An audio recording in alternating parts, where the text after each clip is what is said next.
Halo semuanya, selamat datang di channel Auto Diver. Wuling Cloud EV, mobil listrik termahalnya Wuling, mobil listrik terbesarnya Wuling setelah adik-adiknya hadir yaitu REV dan juga Bingo EV.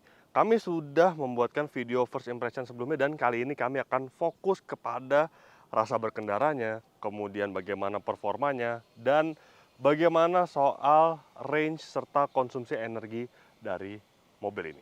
Ikuti terus videonya.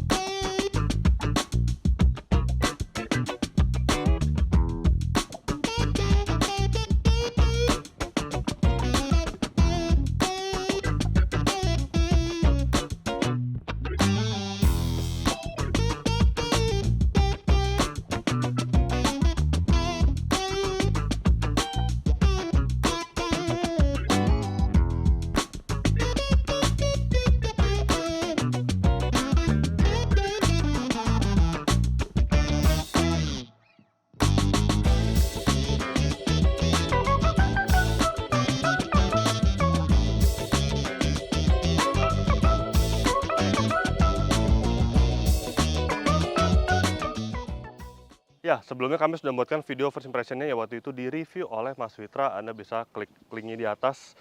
Di situ Anda bisa melihat bagaimana soal detail dari mobil ini. Dan pada video ini kami akan sedikit membahas highlight dari mobil listrik termahalnya Wuling. Dan mobil ini dijual dengan harga yang sebenarnya tidak mahal di kelasnya. Dia dipasarkan dengan harga 398,8 juta rupiah. Itu sudah termasuk potongan dari pemerintah ya, subsidi pemerintah. Jadi kami browsing di website resmi Wuling dan harganya tertera segitu 398,8 juta. Sebelumnya jika sebelum dikenakan potongan dari pemerintah itu harga di kisaran 410 juta rupiah. Ya, memang perlu diakui Cloud EV ini menjadi mobil listrik termahalnya Wuling, tapi dia menjadi mobil listrik termurah di segmennya. Kenapa? Berdasarkan dimensi, kemudian kategori mobil ini, dia harus menantang beberapa pesaingnya, seperti ada Chery Omoda E5, kemudian ada MG ZS EV, ada juga yang baru-baru ini muncul yaitu GAC Ion Y Plus, dan ada juga BYD Atto 3. Jadi total di segmen ini ada 5 dan semuanya adalah mobil asal Tiongkok. Memang berat, tapi Cloud EV ini dia mempunyai harga yang paling bersaing di kelasnya. Nah, seperti apa kehebatan dari mobil ini? Ya, secara desain, kalau di bagian depannya seperti ini. Jadi ada dua tingkatan seperti ini.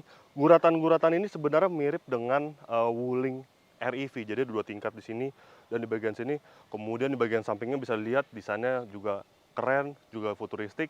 Dan velg dia menggunakan diameter 18 inci yang tidak terlihat besar. Karena memang wheel arch itu cukup besar. Kemudian bagian belakangnya juga keren. Dia dilengkapi dengan stop lamp yang modelnya menyambung. Jadi ini cukup ikonik juga dan juga mencirikan sebuah mobil listrik yang futuristik. Sekarang kita lihat apa yang dibalik kap motornya ini kecil sekali ya, cuma segini. Ya, di balik kap motor ini bisa dilihat dia terdapat kontrol unit, kemudian ada motor listrik di dalamnya, dan ada beberapa cairan yang bisa Anda isi secara periodik. Kemudian tidak ada front trunk, jadi biasanya tuh mobil listrik jika dia bisa dibuka gitu kap motornya itu terkadang beberapa model tuh menyimpan front trunk di balik kap motornya untuk menambah daya kapasitas penyimpanan ya di mobil. Tapi di mobil ini tidak ada, tapi nggak apa-apa karena Cloud EV ini untuk bagian kabin itu sangat luas, sangat akomodatif. Jadi tampaknya hal tersebut mungkin tidak perlu dipertimbangkan oleh Wuling. Nah, membahas soal motor listriknya, dia ditenagai oleh motor listrik bertenaga 136 horsepower serta torsi 200 Newton meter. Motor listriknya ini dia didukung oleh baterai berkapasitas 50,6 kWh dan mengalirkan semua tenaganya ke roda depan. Oh ya, untuk range diklaim oleh Wuling itu mencapai 460 km berdasarkan metode CLTC. Jadi bukan WLTP, bukan NEDC, tapi ini CLTC yang khusus untuk pasar Cina. Nah, nanti kita akan buktikan apakah mobil ini bisa menjelajah sejauh 460 km. Let's see. Oh ya, satu lagi, Cloud EV ini hanya hadir dalam satu varian ya, varian seperti ini aja yang range 460 km, tidak ada yang lebih jauh, tidak ada yang lebih pendek untuk range-nya. Hal yang paling unik dari merek Wuling adalah soal soket pengisian dayanya. Ya, karena dia menggunakan GBT, berbeda dengan semua mobil listrik yang ada di Indonesia. Ini soket AC chargingnya dan DC fast chargingnya ada di belakang kanan. Ya, mungkin banyak yang bertanya ya, kenapa sih Wuling pakai GBT? Nah, itu kita tidak ada yang tahu kenapa. Tapi tenang aja, karena Wuling sudah menyediakan DC fast charging di 6 titik yang ada di seluruh Indonesia. Di Jakarta itu ada 2, di Bekasi 1, di Tangerang 1, dan juga di ruas tol Trans Jawa itu ada 2. Nah, memang kita selalu bertanya gitu kepada Wuling, kenapa tidak pakai CCS 2 gitu? Karena Wuling selalu menjawab, ya karena sebagian besar konsumen kami itu melakukan pengisian daya itu di rumah gitu. Jadi mereka memang setiap pembelian Cloud EV, konsumen mendapatkan wall charging 7 kW di rumah. Nah, pertanyaannya adalah kalau di Wuling REV 7 kW cepat. Kalau di Bingo EV ya lumayan lah, dia 30 kW ya.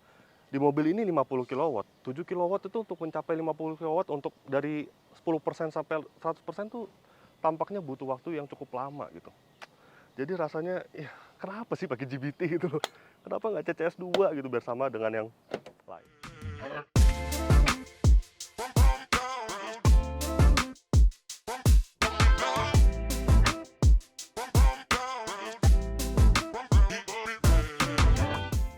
Dan ini dia ruang kabin dari Wuling Cloud EV yang tentu Anda semua sudah tahu seperti apa ya ruang kabin dari Cloud EV, dan sama dengan mobil listrik Wuling lainnya, dia tidak perlu ada tombol untuk menyalakan atau mengaktifkan mobil ini. Jadi nih, saya matiin dulu. Jadi mobil ini bisa dimatikan antara Anda keluar atau matikan dari bagian sini. Dan untuk menyalakannya hanya tinggal tekan pedal rem saja dan dia akan langsung menyala. Kemudian seperti ini tampilan head unit dan instrumen clusternya. Dan sebelum membahas head unit dan juga instrumen clusternya, saya akan mengajak Anda untuk berhitung berapa tombol fisik yang ada di bagian depan Cloud EV ini. Oke, kita mulai ya. 1, 2, 3, di sini 5, di sini 5, jadi 10, 13, kemudian 1, 2, 15, dan di sini ada 1, 2, 3, 4, 5, 6. Ada 21, 22, 23, 24, 25, 26 untuk mengatur jok, dan 28 kurang lebih sekitar segitu. Jadi sebagai kesimpulan, Cloud EV ini memiliki tombol fisik yang sangat minim. Oh, satu lagi di sini. Udah 9 jadi. Jadi benar-benar minim tombol fisiknya. Ya, karena ini mungkin terinspirasi dari salah satu mobil listrik juga yang sudah existing sebelum Cloud EV, yaitu Tesla Model 3, yang dia benar-benar tombol fisiknya itu minim dan semua pengaturannya ada di layar head unitnya. Oke, apa saja yang bisa diatur oleh layar head unitnya? Yang pertama adalah soal AC nih. AC ya udahlah, udah modern itu. Udah lumrah ditemukan di mobil-mobil modern di sini untuk pengaturan AC-nya. Kemudian lampu juga tidak ada di sini, tapi di bagian head unitnya. Nih. Tuh, headlamps, dan juga ketinggian headlamp bisa diatur di bagian sini. Auto hold handbrake ada di sini, dan di bagian sini ada juga handbrake ya. Oh, ada lagi sebenarnya 30 jadi total ya tombol fisik di mobil ini.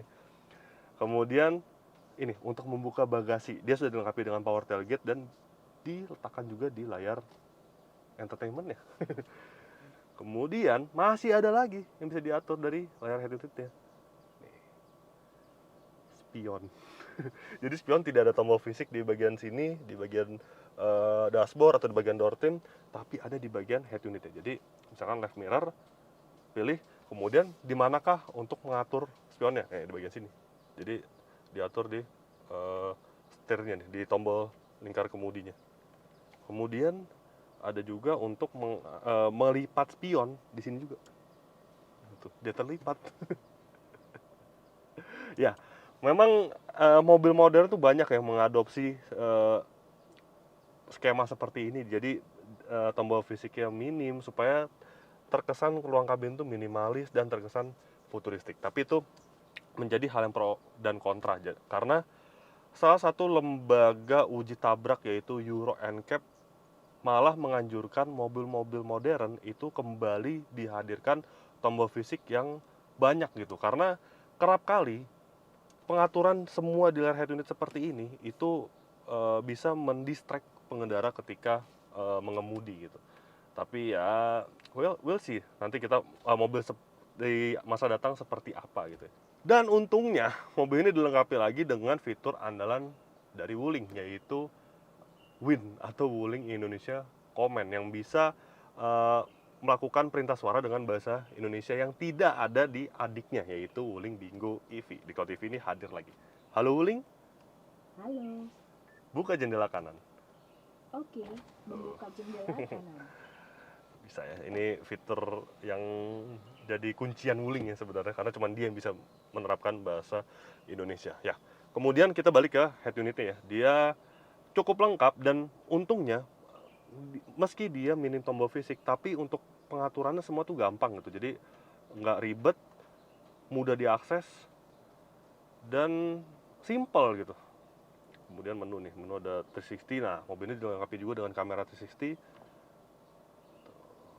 Kemudian vehicle control, settings, Bluetooth music, air conditioning, phone, radio, video, dan energy center. Nah, ini Anda bisa memonitor keadaan mobil listrik Anda dari konsumsinya, kemudian driving score, dan lain-lain. Tapi memang sayang sekali, lagi-lagi Wuling yang terbaru ini tidak dilengkapi dengan fitur konektivitas Apple CarPlay dan juga Android Auto gitu.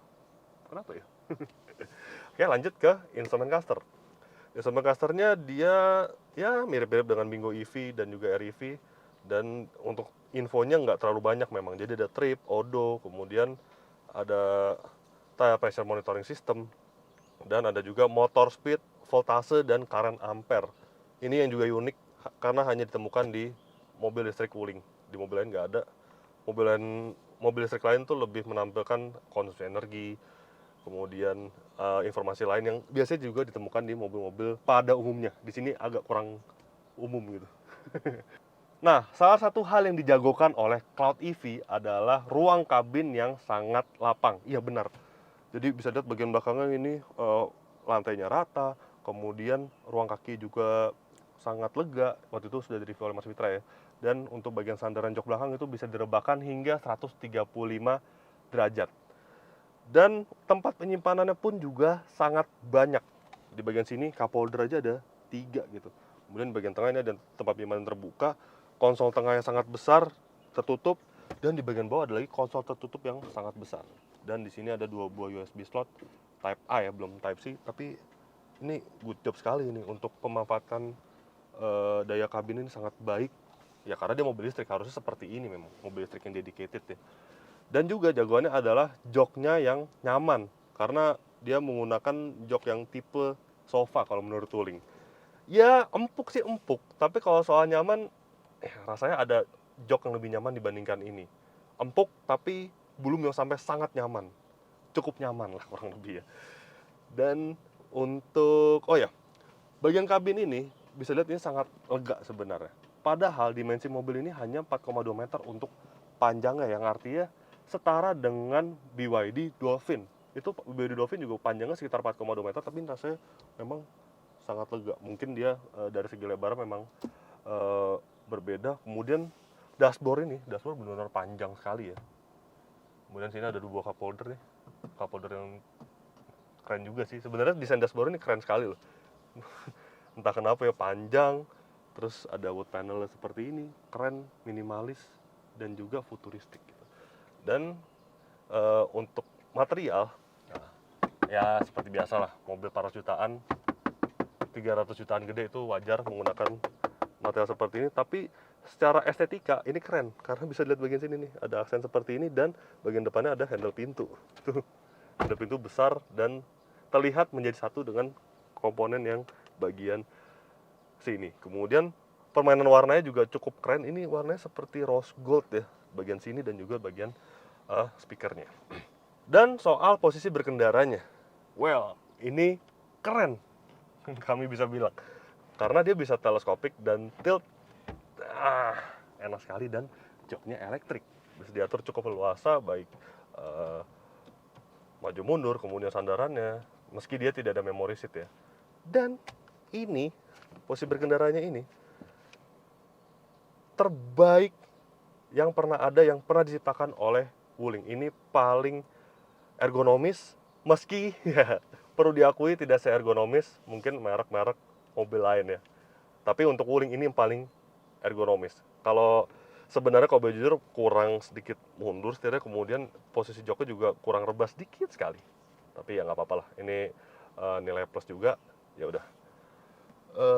Semua sudah dibahas pas first impressionnya. Sekarang kita langsung jalankan saja mobil ini untuk mengetahui beberapa aspeknya ya, seperti performa, kemudian konsumsi, kenyamanannya, suspensinya. Karena memang Cloud itu diciptakan oleh Wuling, filosofinya adalah sebuah awan.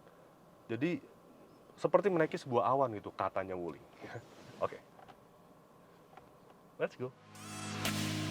Well.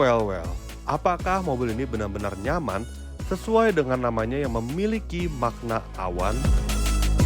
Ya, sesuai dengan namanya ya, Cloud. Apakah dia benar-benar nyaman? Ya. Soal joknya sih empuk. Tapi kalau masalah nyaman, kayaknya masih banyak yang lebih nyaman dibandingkan mobil ini untuk dari sisi joknya ketika berkendara seperti ini. Kemudian suspensinya yang sedikit disayangkan karena ya untuk meredam jalanan yang berkontur itu rasanya sedikit rasa keras itu. Jadi nggak yang dewasa sekali untuk peredamannya, masih ada gejala kerasnya. Seperti melewati speed bump tadi tuh masih cukup terasa gitu ke dalam kabinnya. Tapi overall sih suspensinya bukan yang keras banget. Ini masih dalam tahap yang nyaman, tapi bukan yang nyaman sekali gitu ya. Jadi ya in between lah. In between antara nyaman dan biasa saja gitu. Tapi ya positif lah secara overall. Kemudian, apakah ia memiliki pengendalian yang baik? Untungnya karena ini merupakan mobil listrik, jadi dia memiliki downforce yang besar di bagian bawah, jadi center of gravity baik, jadi handlingnya masih cukup akurat gitu. Meski dia memang body roll cukup besar terasa, tapi masih cukup terprediksi dan ya cukup baik untuk masalah handlingnya. Oke, masih cukup baik soal pengendaliannya, akan tetapi ada satu catatan pada mobil ini, yakni soal insulasi kabinnya. Ya, soal kekedapan kabin ya bisa dikatakan biasa saja. Jadi road noise cukup terdengar ke dalam kabin. Kemudian ketika misalkan ada truk di sekitar mobil atau motor dengan knalpot yang berisik, itu juga cukup terdengar gitu ke dalam kabinnya. Ya overall bukan yang terbaik di kelasnya, tapi juga bukan yang terburuk di kelas mobil ini. Sebagai mobil listrik, Wuling Cloud harusnya memiliki akselerasi yang instan. Lantas, bagaimana dengan performanya? Dan untuk performanya langsung kita tes saja dengan menggunakan algoritma GPS. Oh ya, kemudian untuk mode berkendara di mobilnya ada 4, ada Eco Plus, Eco, Normal, dan Sport. Ya, tentu saja kita langsung menggunakan mode Sport, ESC off, oke, AC juga mati. Oke.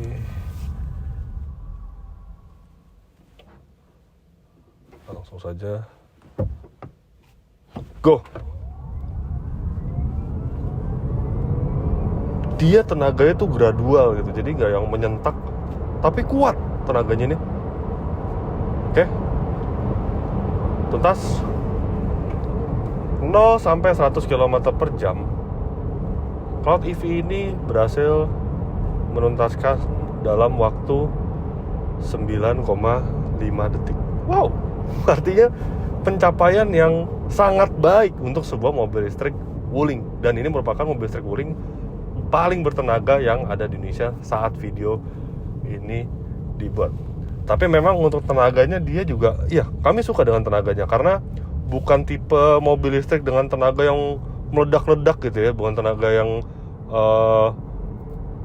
dijambak oleh jin gitu ya kalau kata Mas Fitra. Enggak sama sekali, enggak mengintimidatif, halus tapi pasti gitu. Jadi 9,5 detik itu merupakan angka yang cukup baik, tapi dengan karakter yang halus, tidak menyentak. Wow, menyenangkan sekali. Kemudian, bagaimana dengan jarak tempuhnya yang diklaim mencapai 460 km sekali pengisian daya penuh? Wuling mengklaim bahwa Cloud EV ini mampu berjalan sejauh 460 km dalam sekali pengisian daya. Nah, tentu saja kita harus melakukan pengetesan apakah hal tersebut valid, karena memang beberapa mobil asal Tiongkok yang sudah kita tes itu ternyata klaimnya itu overclaim, jadi nggak pernah dapat angka segitu. Nah, kita tes di Cloud EV ini untuk konsumsi energinya terbaik dari mobil ini itu kita mencatatkan di angka 8,3 km per kilowatt hour. Nah, langsung saja kita kalikan dengan kapasitas baterai yang mencapai 50,6 kilowatt hour, dan hasilnya range menurut perhitungan kami dalam satu kali pengisian daya penuh itu mencapai 419 km. Ya, memang lagi-lagi Wuling overclaim ya, tapi nggak terlalu jauh sih jika dibandingkan dengan para kompetitornya. Waktu itu Mas Fitras pernah ngetes BYD atau Tri dan itu benar-benar overclaimnya jauh gitu. Klaimnya 480, sedangkan realnya adalah 300 gede gitu angkanya. Itu benar-benar jauh. Kalau ini rasanya masih cukup termaafkan lah, 419 dengan 460 km. Ya oke, memang dia tidak sebaik BMW yang selalu underclaim, tapi ya sekali lagi memang standar mobil asal Tiongkok itu dia klaimnya menggunakan metodenya menggunakan, kalau nggak NEDC, mereka menggunakan CLTC yang khusus mobil Tiongkok. Tapi rasanya ya masih cukup baik, 460 km, realnya 419 km. Kemudian untuk rute tol ya, ketika Anda harus menggunakan mobil ini keluar kota, jarak jauh, yang kecepatan rata-ratanya di 90 km per jam, itu mobil ini masih bisa meraih angka 6,9 km per kilowatt hour. Kemudian kita kalikan lagi dengan kapasitas baterai, dan range-nya itu ada di sekitar 360 km. Ya, oke lah. Akan tetapi, tentu mobil ini tidak luput dari beberapa kekurangan. Ya, yang pertama adalah layar head unitnya. Karena head unitnya besar, itu ada potensi memunculkan cahaya yang kurang menyenangkan gitu ketika malam hari, jadi agak silau gitu. Dan benar terjadi di mobil ini. Padahal pengaturan brightness itu bisa diatur secara sync brightness antara center control dan juga instrument cluster.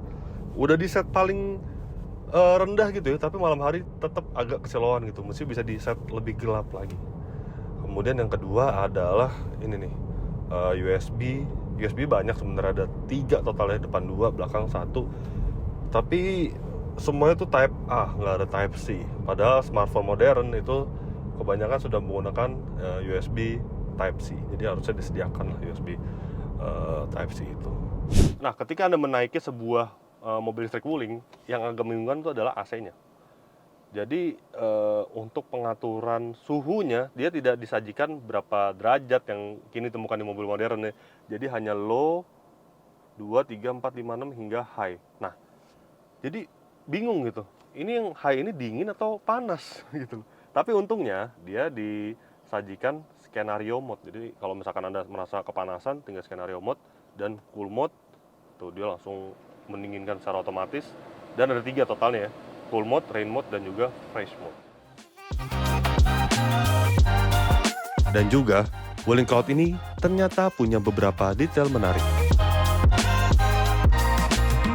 Yang pertama adalah di sini nih. Di sini ada tombol bintang. Nah, ini fungsi untuk shortcut berbagai fitur yang bisa Anda atur. Pilihannya ada di layar head unitnya. Anda bisa atur untuk shortcut kamera 360, mode berkendara, atau media source switching. Media source switching itu Anda memakai Bluetooth, memakai radio, jadi tinggal pencet tombol yang di bagian sini. Kemudian yang kedua adalah kamera 360-nya itu sendiri. Jadi mobil ini dilengkapi dengan kamera 360 dan resolusi itu sangat jelas, sangat baik, dan sangat jernih gitu. Itu saya suka tuh. Dan beberapa mobil asal Tiongkok emang kayak gitu tuh. Kamera 360 bagus sekali. Dan yang ketiga adalah ambient light-nya yang cukup atraktif dan keren gitu ketika di malam hari. Tidak hanya itu, pilihan warnanya juga sangat banyak yang bisa Anda atur di settings. Dan inilah kesimpulan dari Wuling Cloud EV. Apakah ia lebih baik dari mobil-mobil listrik dengan range harga Rp390 juta sampai Rp500 juta dan sama-sama berasal dari Tiongkok. Dan sebagai kesimpulan, Wuling Cloud EV ini harus bersaing di pasar mobil listrik yang paling ramai sebenarnya, karena SUV kelas 4,2 sampai 4,5 meter itu diisi oleh saat ini ada 5 ya. Wuling Cloud EV, Chery Omoda E5, atau 3, MG ZS EV, dan juga GAC Ion Y Plus. Jadi ada 5 totalnya.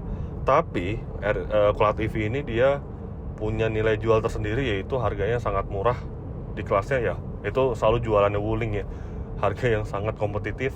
Kemudian yang kedua, mobil ini diklaim nyaman, tapi nyatanya ya so-so lah, nggak senyaman itu mobil ini.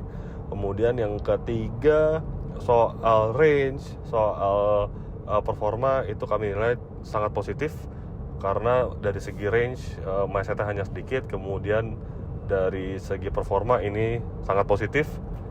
Ya 130 horsepower sih, memang mungkin mobil listrik yang lain banyak lebih kencang, tapi rasanya cukup lah untuk digunakan sehari-hari di perkotaan. Nah, yang keempat adalah yaitu masalah perkotaan. Mobil ini bisa Anda ajak keluar kota, tapi ya gimana ya, karena DC charging Wuling itu saat ini baru tersedia 6 unit, 6 titik, dan yang paling jauh ada di kilometer 207 tol Cipali. Ketika Anda mengarah lebih jauh lagi ke arah timur, itu nggak ada DC fast charging Wuling yang soket GBT. Jadi ya, kalau saja Wuling soket charger itu sama dengan yang ada umumnya di Indonesia ya, yaitu CCS2, itu rasanya akan lebih menyenangkan. Ya ketika Anda membeli mobil ini yang nggak jadi masalah, Anda bisa mengisi daya di rumah, tapi ya jadinya tidak bisa digunakan keluar kota gitu.